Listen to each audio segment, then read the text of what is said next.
Et qui dit nouveau mode de consommation dit aussi nouveau business model. Vous allez voir, je vais vous présenter 3 business models aux États-Unis qui reprennent un peu l'ensemble des tendances qu'on a vues aujourd'hui. Aujourd'hui, en 2015, il y a eu 1,5 milliard de dollars investis dans des startups immobilières. Quand on regarde de près ces financements, c'est principalement des financements en early stage. Ça veut dire que ce n'est pas des gros financements de 500 millions pour développer des grosses entreprises. C'est une multitude de financements de 10, 20, 30 millions dans beaucoup de startups. Pourquoi ? Tout simplement parce qu'après le succès d'Airbnb sur la location saisonnière, qui est un peu la pépite américaine, les investisseurs, ils cherchent le Airbnb de la location, de la transaction, du commercial. Donc, on voit plein d'acteurs arriver qui sont ultra financés. On va voir ça. Open Door, on en a parlé rapidement. Open Door, c'est le marchand de biens 2.0.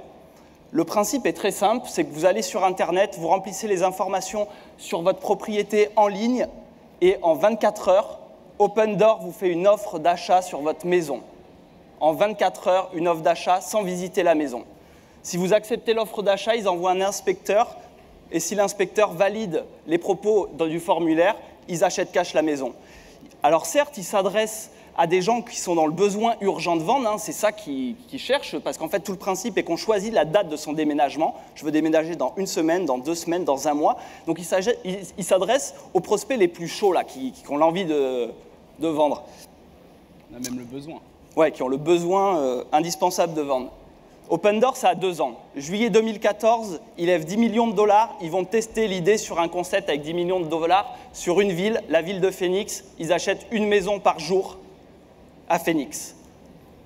Quelques mois plus tard, en février 2015, ils lèvent de nouveau 20 millions de dollars pour tester le concept sur d'autres villes, parce que sur Phoenix, ça a super bien marché. Je n'ai pas les parts de marché d'Open Door sur la ville de Phoenix, mais là, on voit un petit peu un mapping toute la ville. de leur marché.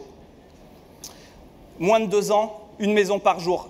Le point à retirer, c'est que tout va super vite, d'accord ? Imaginez faire ça en moins de 2 ans, je ne sais pas comment ils ont fait.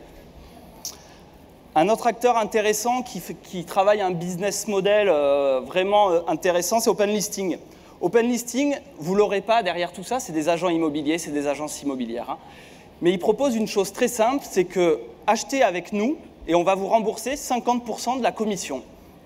Donc, sur la fiche de la propriété, je vois tout simplement, vous avez un choix, soit vous achetez avec Open Listing et vous économisez sur cette propriété 17 000 dollars, soit vous allez dans l'agence d'à côté et puis vous payez plein pot.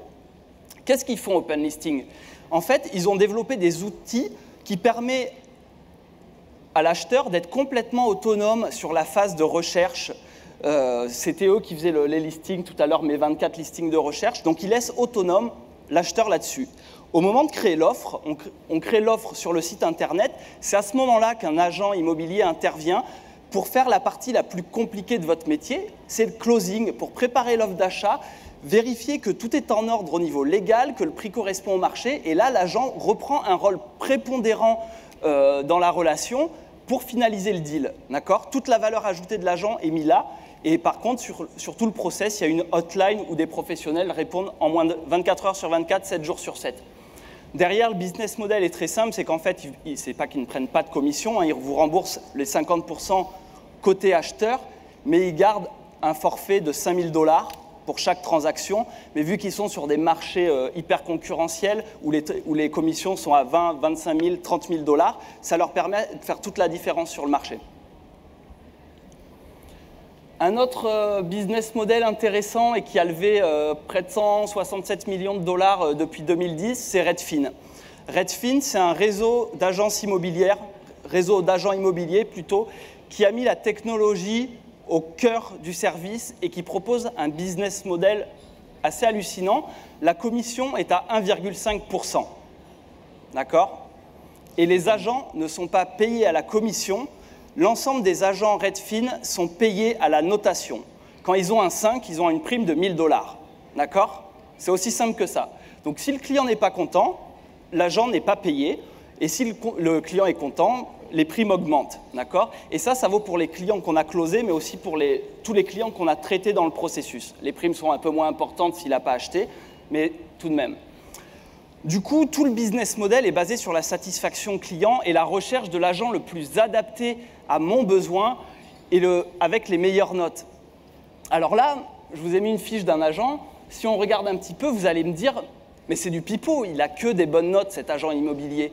Et tous les agents Redfin ont ce type de profil, ils ont tous des bonnes notes parce que tous les autres se font virer.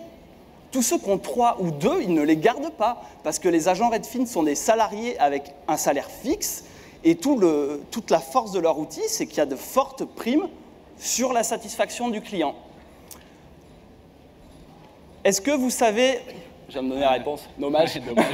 Bien tenté. Est-ce que vous savez ce que Uber considère une note acceptable pour ses chauffeurs? Une note acceptable pour Uber, c'est 4,7 sur 5. Et en dessous de 4,5 sur 5, le chauffeur est contacté par Uber et il y a un processus qui est entamé pour soit améliorer la satisfaction du client, soit sortir le chauffeur du système. Pour trouver cette statistique, je suis allé sur des forums de chauffeurs Uber. En fait, il y a plein de forums qui se sont montés de chauffeurs Uber. Et le sujet de préoccupation numéro 1 de ces chauffeurs, c'est la notation. Je vous ai mis quelques messages que j'ai extraits du forum pour vous montrer l'importance qu'a la notation là-dedans. J'ai laissé les fautes. Et il y avait des dizaines et des dizaines et des dizaines de messages comme ça. Je suis tombé sur des discussions de chauffeurs Uber qui échangeaient sur quelle est la musique dans la voiture qui va me faire optimiser ma note. Est-ce que je mets du classique ou est-ce que je mets du jazz? D'accord? Il y en avait même qui se posaient la question et qui débattaient pendant des heures sur quel est le volume optimal de musique pour avoir la meilleure note. D'accord? Je pense qu'aucun chauffeur de taxi parisien ne s'est jamais posé cette question. Hein. On va tous être d'accord. Le point, c'est qu'avec cette tyrannie de la note, parce que les chauffeurs vivent ça comme ça, c'est une tyrannie de la notation, les chauffeurs Uber sont devenus des psychopathes de la relation et de l'expérience client, au point que c'est leur préoccupation numéro 1 quand ils se lèvent le matin, d'accord?